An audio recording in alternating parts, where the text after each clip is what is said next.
देखिए आज हम लोग पढ़ने वाले हैं गवर्नमेंट बजट। ठीक है, तो गवर्नमेंट बजट हम लोग ने ऑलरेडी पढ़ा हुआ है, तो चलिए इसके कुछ क्वेश्चंस कर लेते हैं। और अगर आपने गवर्नमेंट बजट और उसके ऑब्जेक्टिव्स नहीं पढ़ा है इस चैप्टर का, तो इसका उसको जरूर पढ़िए। और बजट चैप्टर ऐसा चैप्टर, इससे क्वेश्चंस हमेशा ही आते हैं, चाहे वो करंट के हो या पहले के हो। तो बहुत ही बेसिक सा क्वेश्चन मैंने लेकर आया है। आप चलिए स्टार्ट करते हैं। देखिए, अगर आप इस चैनल में नए हैं तो इस चैनल को सब्सक्राइब कर सकते हैं, और यहाँ पर आप इकोनॉमिक्स से रिलेटेड क्वेश्चंस, कंसेप्ट आप फ्री ऑन कॉस्ट इसका फायदा उठा सकते हैं, पढ़ सकते हैं। चलिए स्टार्ट करते हैं गवर्नमेंट बजट के कुछ क्वेश्चंस।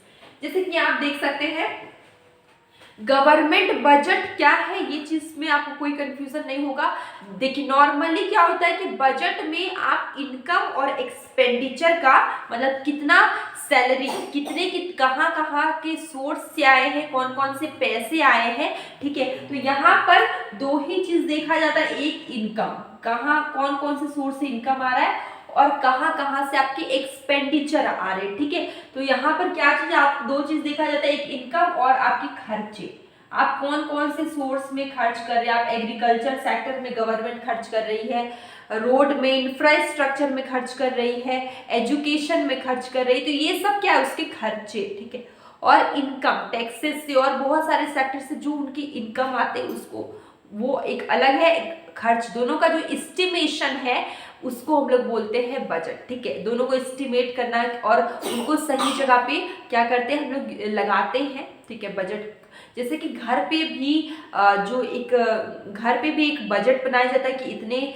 पैसे में आपको यहाँ खर्च करना है, वहां खर्च करना है, बिजली बिल देना है, तो वो भी क्या होता है, एक बजट ही होता है, छोटा बजट होता है। वैसे सरकार का बजट एक बहुत बड़े मतलब पैमाने पे बजट होता है, जहाँ पे गवर्नमेंट देखती है कि उनकी इनकम कहाँ, कौन कौन से सोर्स से आ रहे हैं, खर्चे वो कहाँ कहाँ कौन कौन सेक्टर पे खर्चे कर रहे हैं। ठीक है, तो देखिए क्वेश्चन हमारा फर्स्ट क्या है कि government budget always so all. ठीक है, तो गवर्नमेंट क्या चीज शो करती, गवर्नमेंट का बजट शो किस चीज को करती, तो ये शो बस दो चीजें को करती, एक है इनकम और एक एक्सपेंडिचर। मतलब कि आपकी इनकम कहाँ कहाँ से आ रहे हैं, गवर्नमेंट के इनकम कहाँ कहाँ से आ रहे हैं, और उनके खर्चे कहाँ कहाँ से, ये दोनों को शो करती है कौन, गवर्नमेंट बजट। ठीक है, अब सेकेंड, इसका आंसर आपको समझ में आया, इसका मतलब इसका आंसर होगा A, expected incomes and expenditure. Government क्या शो करती, गवर्नमेंट बजट क्या शो करती है, कौन कौन सी जगह से उनकी इनकम आ रहे हैं और कहाँ कहाँ का उनका खर्च हो रहा है, मतलब कितना एक्सपेक्ट किया गया income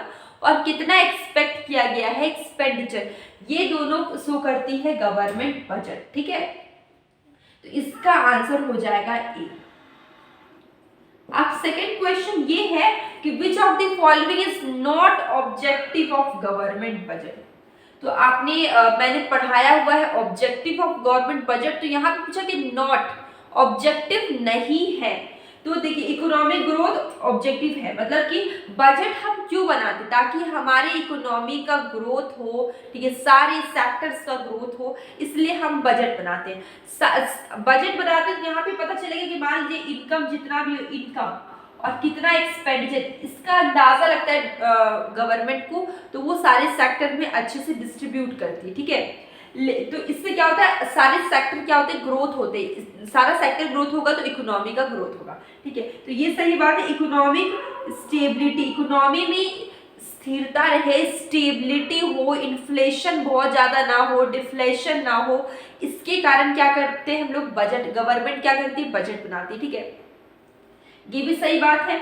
management of public enterprise, public enterprise को मैनेज करने के लिए भी गवर्नमेंट बनाती, ये बनाती, ये भी सही है, बजट बनाती। डायरेक्ट ट्रेड, डायरेक्टली ट्रेड करने के लिए बजट बनता है, नहीं बनता है, ये कोई ऑब्जेक्टिव है ही नहीं गवर्नमेंट बजट का।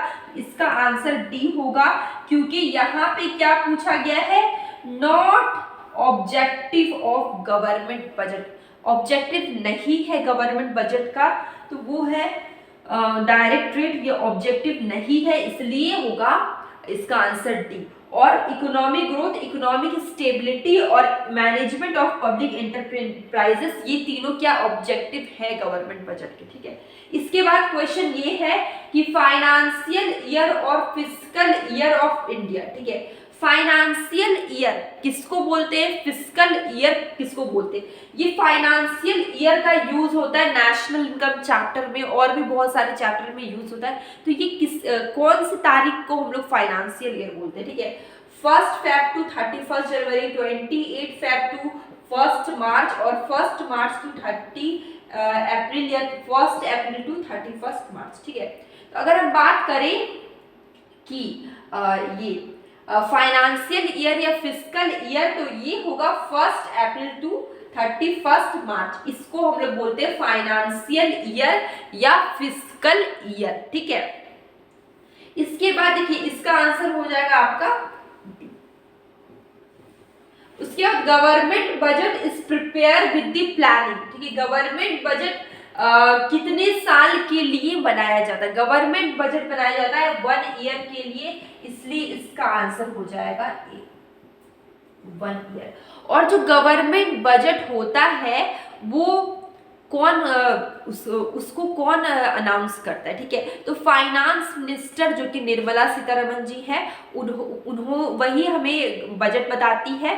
और साथ साथ ये भी इम्पोर्टेंट है, जो अभी जब से भी लॉकडाउन हुआ, कोरोना हुआ, तब से हम लोग का जो भी बजट बना है वो पेपरलेस बजट बना है, जो कि मैंने पहले भी प्रीवियस वीडियो में बताया हुआ है कि अभी जो भी बजट बन रहा है वो क्या बन रहा है, पेपरलेस।